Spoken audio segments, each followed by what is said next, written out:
Buenos días a todos, estamos en un episodio más de nuestro podcast IBBLA y hoy estamos de igual manera con un misionero que está a largo de nuestra iglesia y en este caso un hermano que lleva más de 19 años sirviendo en la obra de Dios y que Dios lo ha utilizado como una herramienta para que el expandir el evangelio en Panamá sea algo que pueda potenciarse aún más. Con nosotros en esta mañana, don Alberto Moreno. ¿Cómo está, don Alberto? Muy bien, gracias a Dios, don Gustavo, ansioso de poder estar compartiendo con ustedes este tiempo. Qué bueno. Bueno, esa es mi introducción, algo muy breve, entonces nos gustaría conocerlo más. ¿Cómo fue que usted llegó a donde está ahorita? ¿Cómo fue que Dios lo llamó? ¿Cómo fue que se preparó? Y ahorita, actualmente, ¿dónde está sirviendo? ¿Y cuáles son los planes a futuro? Bueno, toda mi historia en el cristianismo empieza en el año de 1999, cuando unas vecinas mías, gemelas por cierto, me invitan a una actividad que era casi imposible decir que no. Yo en aquel momento era un joven de 16 años y ellas me invitaron a una actividad donde iba a haber comida gratis e íbamos a jugar fútbol. Entonces, sinceramente, eso para un muchacho de 16 años es irresistible. Yo fui a esta actividad sin saber que era una actividad exactamente de iglesia. Y doy gracias a Dios por esto, porque sinceramente con los prejuicios que tenía a esa edad de las iglesias, yo no hubiera aceptado la invitación. Y digo estos prejuicios porque yo fui criado o formado, educado en un colegio católico. Sin embargo, mi familia, desde que yo nací, ellos eran budistas. Entonces eso obviamente en mí creaba una confusión muy grande y yo de iglesias y Dios no quería saber mucho. Sin embargo, ese día, que fue el 24 de julio del 99, fui a esta actividad y me pareció muy raro que había un hombre que en medio de la actividad le llamaban pastor o pastor. Y yo en medio de todo estuve ahí jugando, compartiendo, la gente cumplió, jugué fútbol, comí gratis, pero recuerdo luego al final que me di cuenta que había algo diferente en esa actividad. No tardé en darme cuenta que era una actividad cristiana y que el famoso pastor era un pastor. Y bueno, yo creo que es un pastor que, gracias a Dios, se conoce bastante bien en nuestro compañerismo. Era el pastor Freddy. Y recuerdo que en aquel momento el pastor Freddy, al final de toda la actividad, hizo aquella pregunta. Si usted muriera hoy, ¿estaría seguro de ir al cielo? Yo en ese momento no lo estaba. Fui con 2 compañeros más y ese día tomamos la decisión de recibir a Cristo en el corazón. A partir de allí, sí, les soy muy sincero, no quiero engañarle, no le voy a decir que el 25 de julio ya era un hombre o un joven fiel, dedicado, comprometido, sirviendo. No, fue un altos y bajos. Más bien una de las primeras luchas que tuve fue llegar ante mi mamá y decirle, mamá, soy salvo, voy a ir al cielo. Porque mi mamá dijo, bueno, no vas más a ese lugar, no sé dónde fuiste, pero no regresas. Así que me costó los primeros años arrancar, pero tiempo después, ya estando en la universidad, Dios pone una carga en mi corazón. Hay algo que me hacía estar inquieto. Sinceramente, tenía una lucha, una batalla, porque me estaba preparando para, si Dios lo quería, ser un ingeniero electromecánico y trabajar en el Canal de Panamá. Y ese era mi sueño y mi plan desde que era un joven. Sin embargo, Dios me estaba inquietando con algo más, acerca de la eternidad de las personas. Y en ese momento tuve una lucha, una batalla muy fuerte con Él, hasta que en el año 2003 pude decirle, Señor, no voy a luchar más. Y en el mes de noviembre le rendí mi vida al Señor y por la gracia de Dios, y Dios me dio la oportunidad en el 2004 entrar a servir en la iglesia de Colonia del Prado. En el año 2005 fui enviado por esta iglesia al seminario bíblico bautista en Costa Rica. En el año 2008 me gradué, en el 2009 tuve la bendición de casarme. Entonces estuve muy y tan agradecido con el hombre que me dio el plan de salvación, que fue el pastor Freddy, que me casé luego con su hija. Así que yo creo que fue todo un paquete completo. Y bueno, en el año 2010 Dios nos abrió las puertas increíbles para poder empezar la Iglesia Bíblica Bautista en Ciudad Santa Fe. Ahora, les soy muy sincero. Yo nunca tuve un momento en el que yo decía, bueno, yo quiero ir a este lugar o a este lugar, ese lugar que Dios tiene para mí, que yo estoy convencido. Yo desde que me rendí al Señor le dije, Señor, donde tú quieras que yo esté, yo estaré. Y Él abrió puertas para estar aquí y si el Señor nos ha tenido aquí por su gracia por casi 13 años. Gracias al Señor. Qué interesante. Nosotros hemos ido por actividades del compañerismo a visitar la frontera con Panamá. No es un país que yo pueda decir yo conozco, pero en la frontera se ve mucho cultura y religiones como esa de ese lado asiático, y escuchar que su familia tenía un trasfondo budista es algo muy diferente. ¿Cómo fue crecer en una familia con ese trasfondo de religión tan distante a lo que normalmente conocemos, que es que una familia sea católica o incluso pentecostal o dentro de un marco judeocristiano, pero el budismo no está ahí? No, definitivamente no. Ahora, de niño era lo que yo conocía, porque curiosamente mis padres se conocieron siendo en una reunión de jóvenes budistas, porque el budismo era muy fuerte acá. Ellos siendo jóvenes solteros, se conocieron en esta religión, se casaron en esta religión, y desde muy pequeño me llevaron a cada una de las reuniones. Mi mamá tenía una fe muy devota. Entonces yo recuerdo que íbamos a los templos, aquí se llamaba en aquel tiempo el Kaikán. Cuando uno entraba al Kaikán, uno acostumbraba, como las costumbres orientales, a quitarse los zapatos, entrar, dejarlos en un locker. Yo todavía no entiendo cómo la gente no se robaba los zapatos, pero hey, cultura. Uno entraba en medias y estábamos en grandes salones donde las personas rezaban un pergamino. Ese pergamino o se llama Jogonzo, y ellos rezaban por grandes y largas horas. Me acuerdo que tenían un librito y más o menos el rezo de ellos para cuando uno es un principiante o un novato es esta frase: Namio Horenge Kyo, Namio Horenge Kyo, Namio Horenge Kyo, Namio Horenge Kyo. Ellos pueden pasar hasta 15, 30 minutos los más principiantes, y en realidad las personas más devotas 4 horas repitiendo la frase una y otra vez. Ahora, para mí en aquella época como niño era muy normal. Ya cuando fui creciendo me fui dando cuenta de que había sí grandes diferencias. Por ejemplo, en mi casa se hacían reuniones de este tipo, digamos células u oicos, pero en mi casa se hacían y se hacían los rezos. Y los vecinos sí tenían bastante temor cuando escuchaban a más de 20, 30 personas rezar y decir, y la gente obviamente le causaba cierto temor esto. Por eso luego yo, luego criarme en un colegio católico, a veces me preguntaban, ¿usted qué es? Yo decía, bueno, budista, bueno, católico. Luego al final llegué a decir, bueno, ateo, para que no me preguntaran tantas cosas. Pero sí, Panamá, como usted mencionó, es un crisol de razas y un crisol de religiones. Aquí tenemos de todo un poco y en abundancia. ¿Y usted entiende qué significan esas palabras?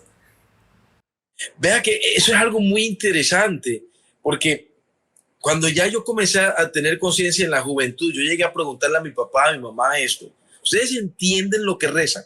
Porque estamos hablando de rezar en un libro de aproximadamente unas 30 páginas. Cuando uno llega a X página, volver al inicio, o esta famosa frase, Namyo Horenge Kyo. Y lo interesante fue que en el momento que se los pregunté, yo no tenía una respuesta para esto. Entonces, simplemente era algo que yo hago por testimonio, porque alguien me dice que le funcionó para mejorar mi karma, pero no se sabe exactamente qué es, porque es como un japonés muy antiguo.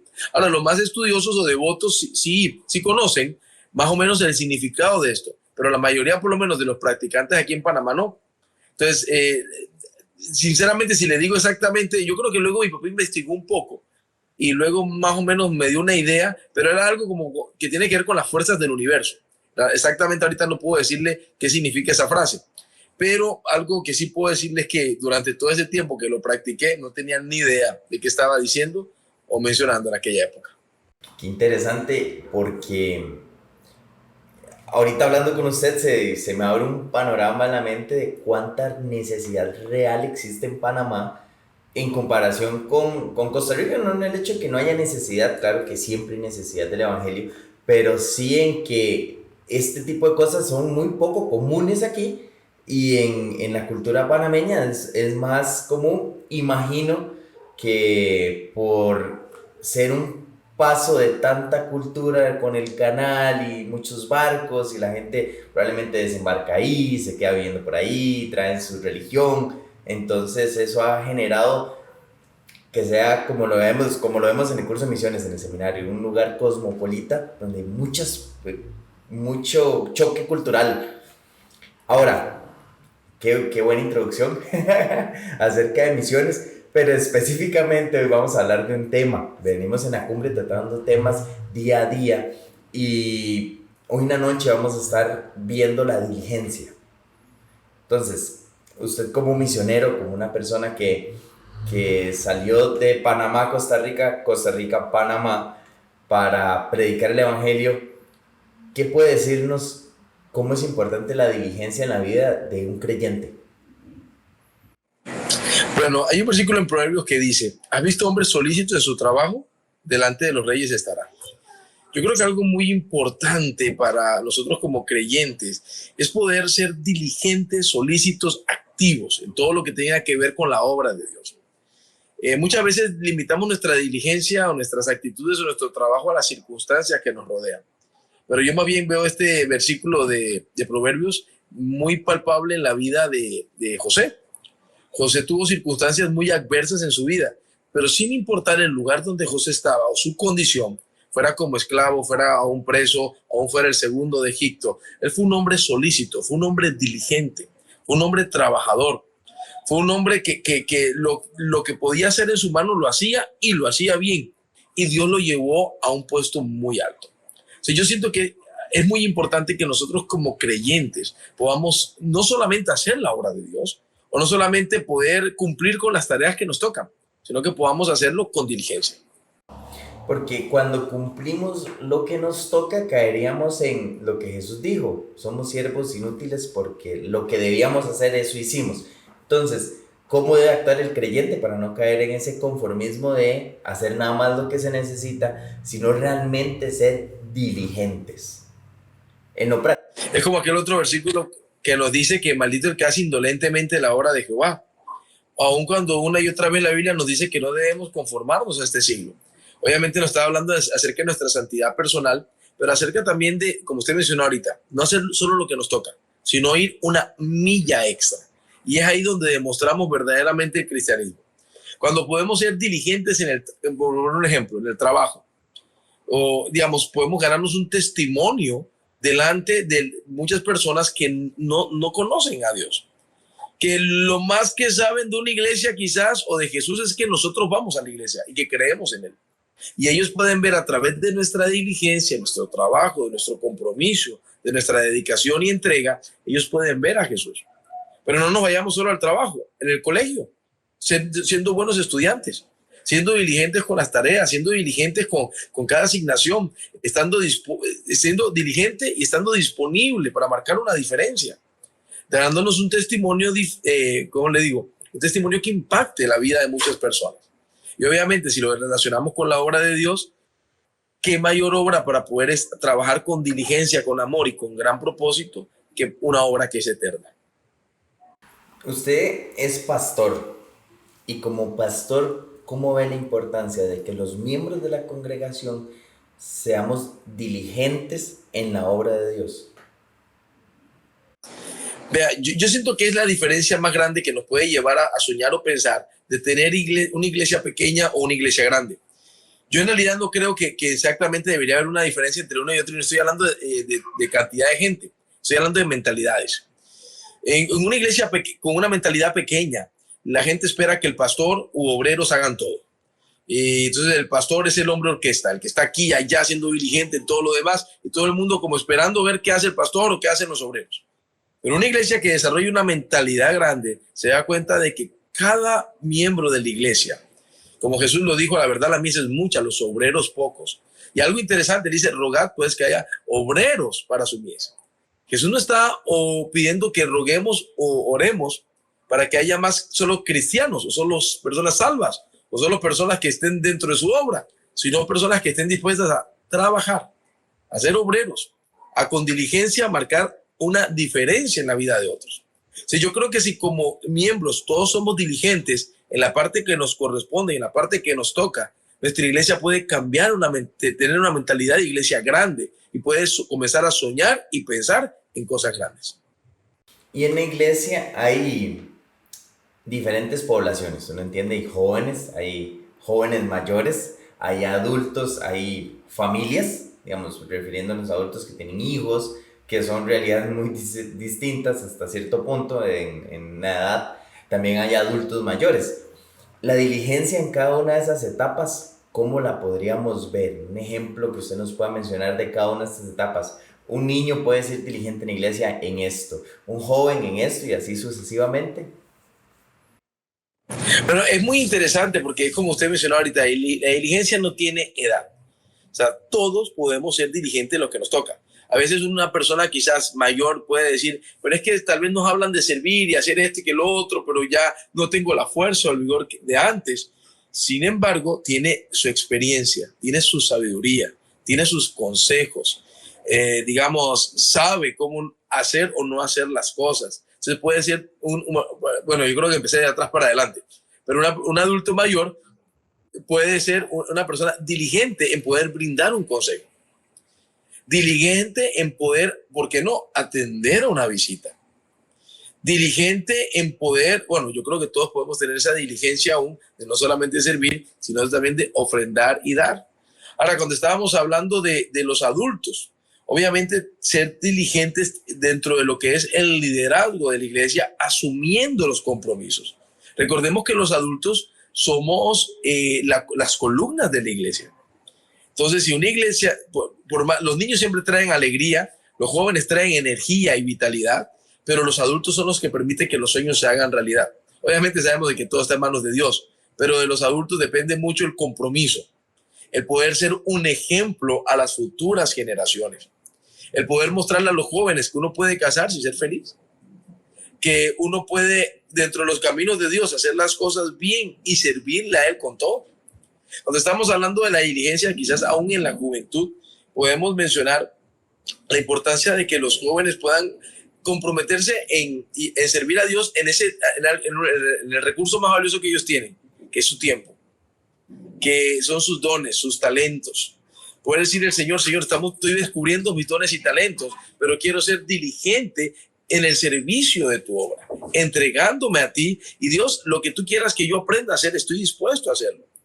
Y un niño, a veces tendemos a menospreciar quizás estas edades, pero más bien, como mencioné hace un rato, los niños traen alegría, y algo que tienen los niños es que son como esponjas que van recibiendo y aprendiendo cosas a un ritmo muchísimo más acelerado que nosotros.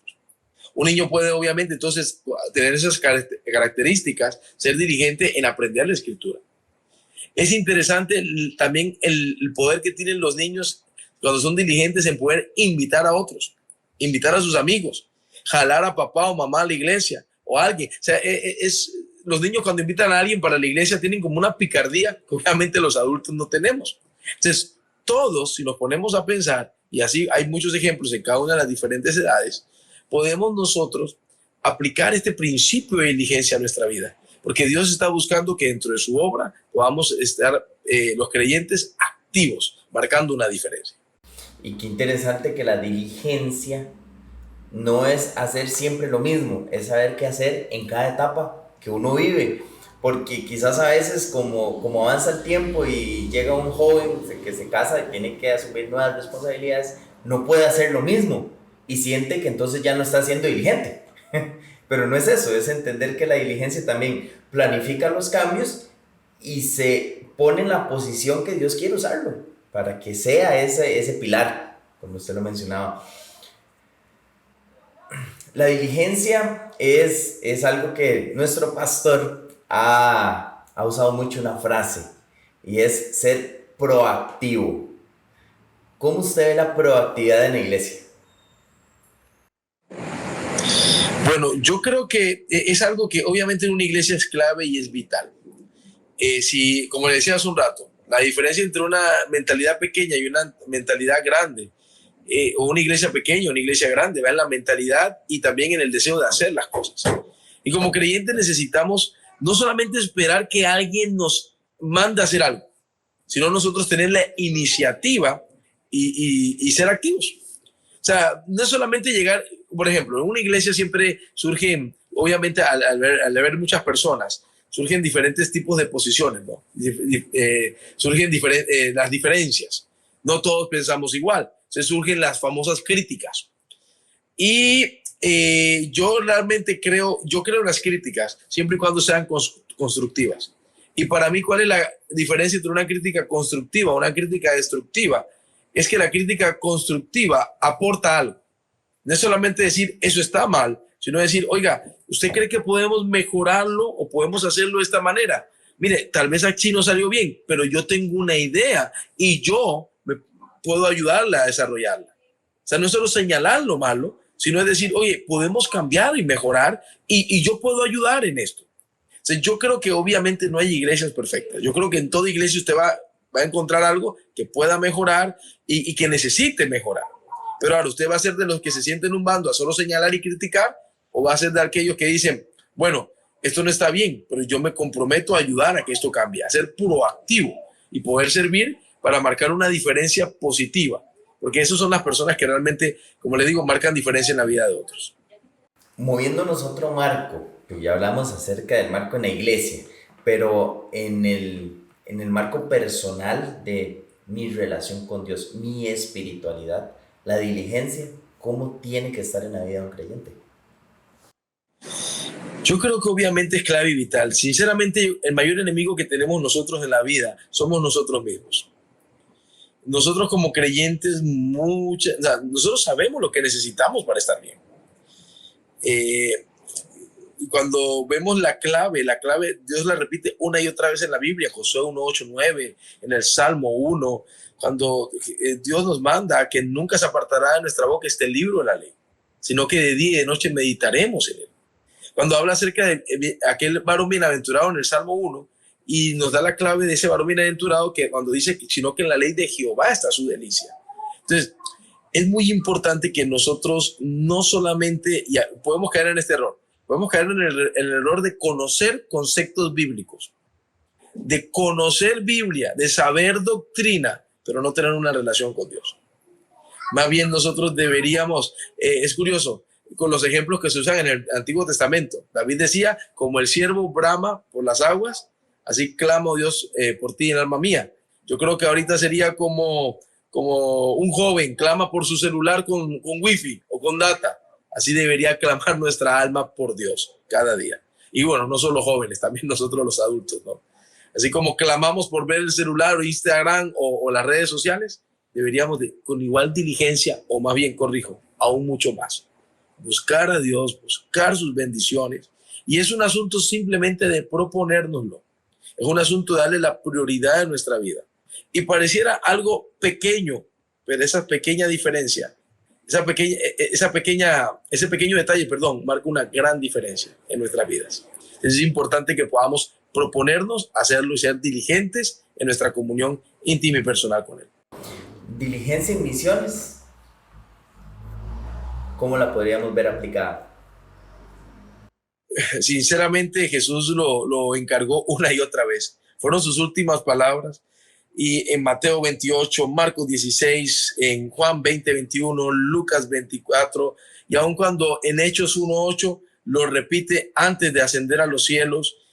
Hermanos, hay una gran urgencia, y la mayor urgencia, lo que más nuestro mundo necesita, es conocer a Jesús. Es el mensaje más apremiante, urgente, importante, necesario. Yo recuerdo cuando recibí a Cristo el 24 de julio de 99, como le comenté al inicio, una de las cosas que más me atormentaba en la noche era pensar que si yo hubiera muerto el 23 de julio de ese año, yo hubiera estado condenado al infierno. Entonces yo doy gracias al Señor porque Él me dio la oportunidad de llegar hasta los 16 años de vida. Pero hay mucha gente a nuestro alrededor que no conoce la verdad, que necesita conocerla. Entonces, la verdad es que es demasiada negligencia nuestra callar y no esforzarnos al máximo para poder apoyar las misiones. Hay personas que son más diligentes cada semana en comprar Coca-Colas que en apoyar la obra misionera. Y ojo, no tengo nada contra la Coca-Cola, pero yo creo que debemos ponerle más énfasis que cualquier cosa a las misiones y que otros conozcan a Jesús. Es la misión que Él nos dejó. No hay otra. Ahora, para conocer un poquito más a usted ya a manera personal, saliendo de hablar de conceptos y cosas y consejos, ¿cómo ve usted la diligencia en su ministerio actualmente? Bueno, mire, yo doy muchas gracias a Dios y esto lo digo con los pies en la tierra.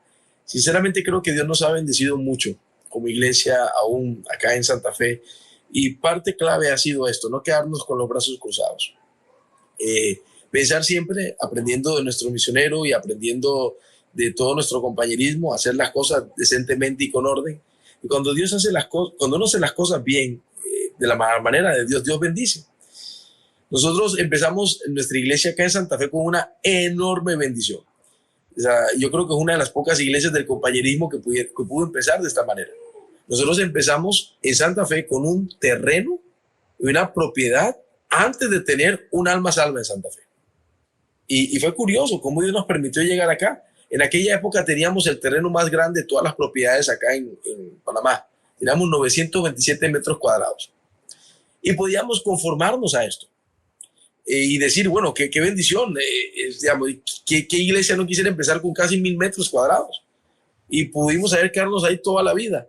Pero yo creo que trabajando de una manera diligente, Dios abre puertas. Y yo doy gracias a Dios. Ahorita casualmente venía aquí corriendo a la entrevista con todo y el podcast, porque estamos haciendo una cerca para el nuevo terreno que Dios le dio a nuestra iglesia. Porque literalmente fue Dios, a través de su obediencia, a través de hacer las cosas bien y a través de la diligencia. Si teníamos un terreno antes de 900 metros, casi 1000 metros, ahora tenemos un terreno de casi 3600 metros para construir. Con áreas verdes estamos hablando de un terreno de 7000 metros. Estábamos colocando ahorita una cerca de 200 metros de frente. Y yo doy gracias a Dios porque estas bendiciones y cada una de las puertas que Dios ha abierto en nuestra vida o iglesia ha sido a través de la diligencia. Nosotros escuchamos hace un tiempo atrás que había un ministerio en Nicaragua que estaba surgiendo en Costa Rica llamado Avance Sport.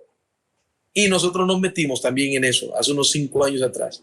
Y damos gracias a Dios que esto ha servido para que cientos de jóvenes, me atrevería a decir aún miles, pudieran conocer al Señor. Y ha cambiado la vida de nuestra iglesia. Pero muchas de estas cosas cambian con un cambio de mentalidad, con un trabajo y con diligencia. Cuando somos diligentes en lo que hacemos, sinceramente Dios bendice. Y todo esto lo digo para honor y gloria del Señor. Porque obviamente no somos nosotros, es Él el que hace su obra. Y en el momento en que nosotros dejemos de hacerlo o perdamos ese impulso, ese ánimo, esa pasión, Él nos quita y pone otros, porque su obra sigue adelante. Qué increíble que algo que incluso podría verse más, es un juego de chiquillos, es jugar bola, es hacer unos entrenamientos y es la obra de Dios. Y quien la hace con diligencia, sabiendo que estamos ganando almas, pasando vidas de muerte a vida, realmente, ¿cómo no esforzarse al máximo? Y cuando uno se esfuerza al máximo, como ustedes lo han hecho, Dios va a hacer que algo crezca, pasar de 1000 a casi 7000. Eso es un milagro. Pero yo definitivamente creo que Dios no va a dar un milagro a alguien que va a echarlo a perder. Dios va a buscar a un buen siervo y fiel, alguien que esté dispuesto a hacer las cosas de la manera correcta.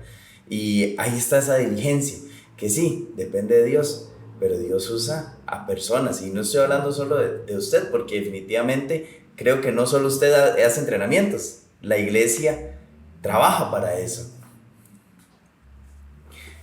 Qué bendición. Una pregunta, yo creo que esto, no sé si todos saben, pero usted es papá.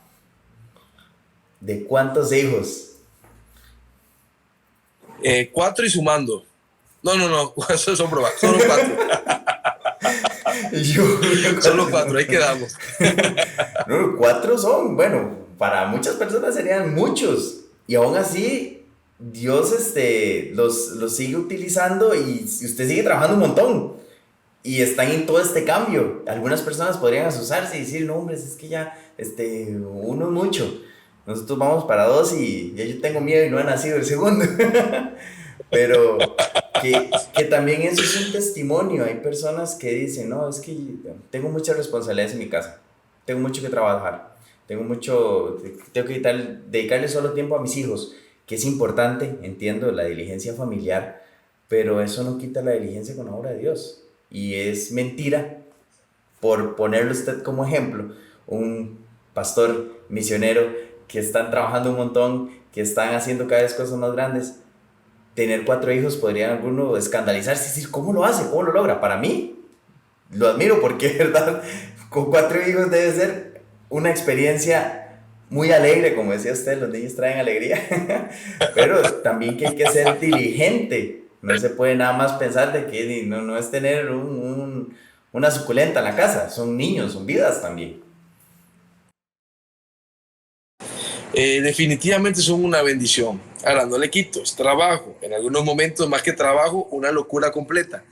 Pero es algo que disfrutamos. La verdad lo disfrutamos y disfrutarlo nosotros hace que ellos también lo disfruten. No nos quedamos pensando, uy, es que hay que pagar un alto precio. No, es nuestro privilegio, es nuestra bendición.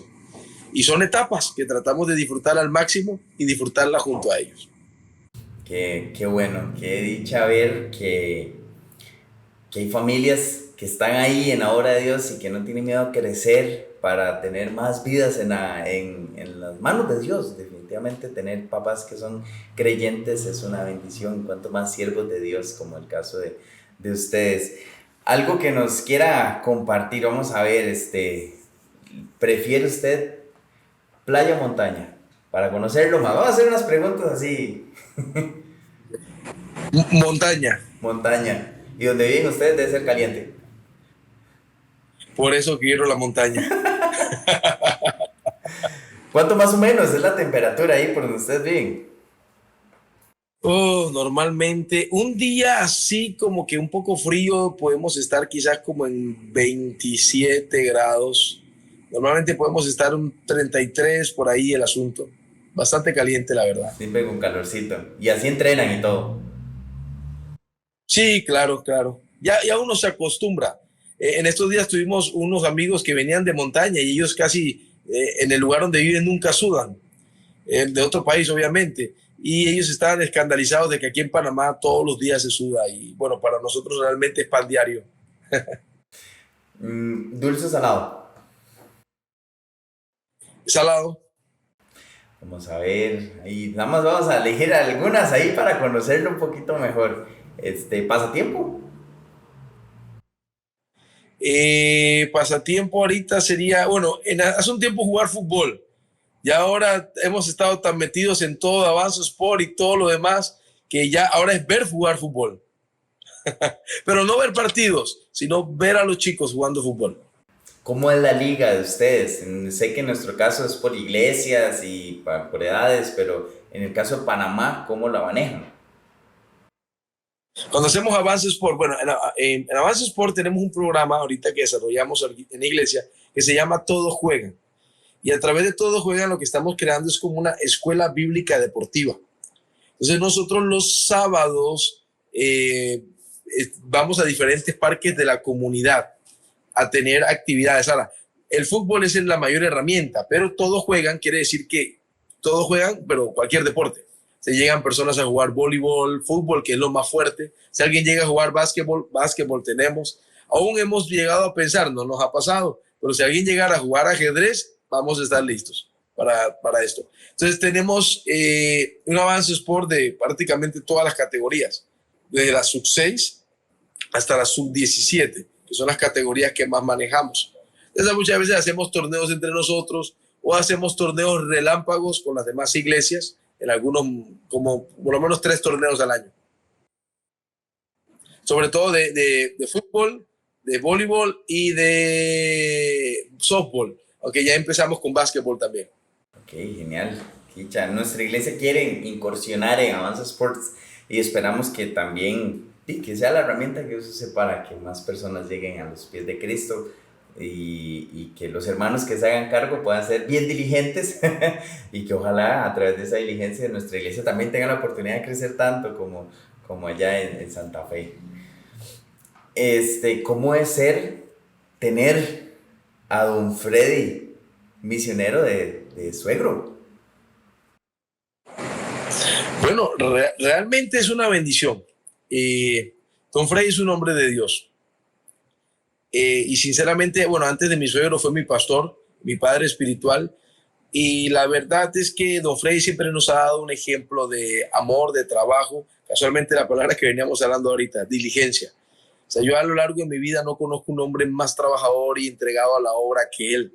Y sinceramente siempre con su ejemplo nos motiva a poder seguir adelante y la verdad es que es una bendición tenerlo con nosotros como mentor. Para mí es como una leyenda viviente.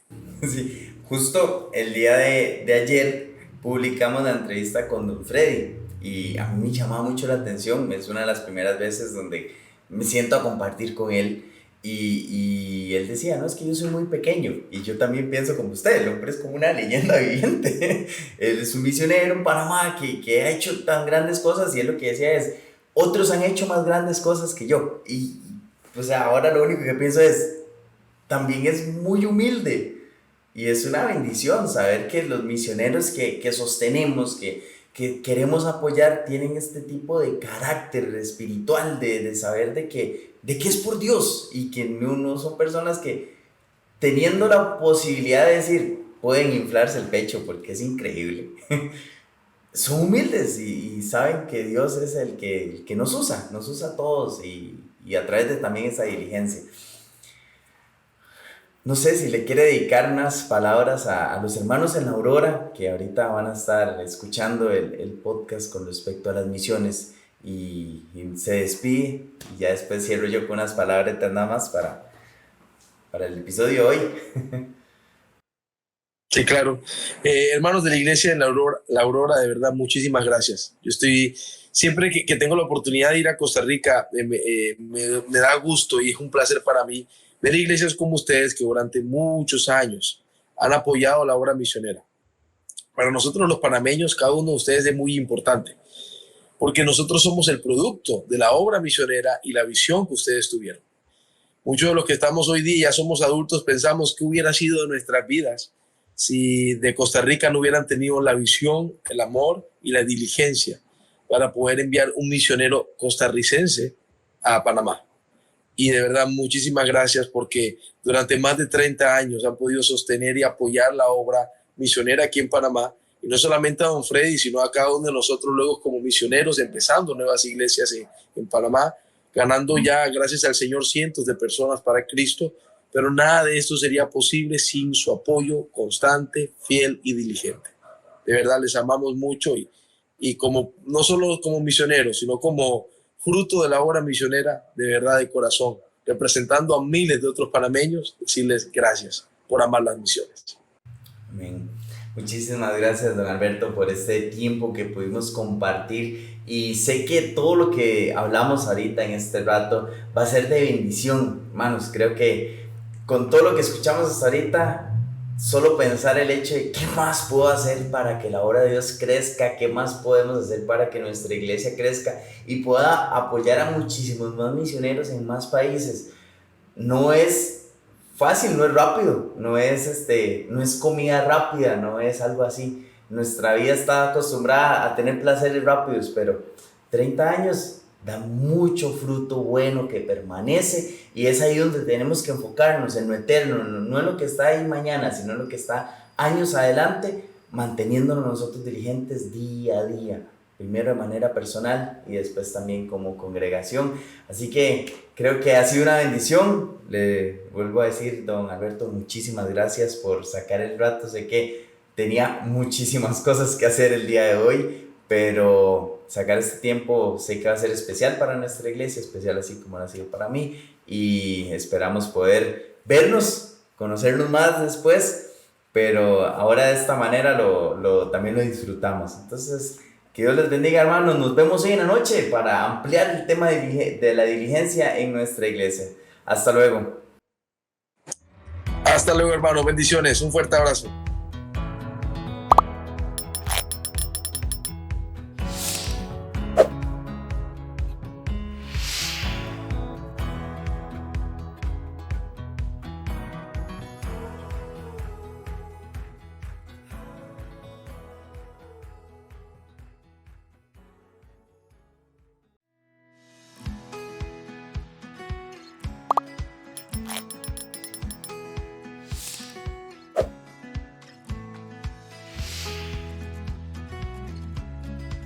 Durante esta semana de cumbre será momento de ponerse los audífonos.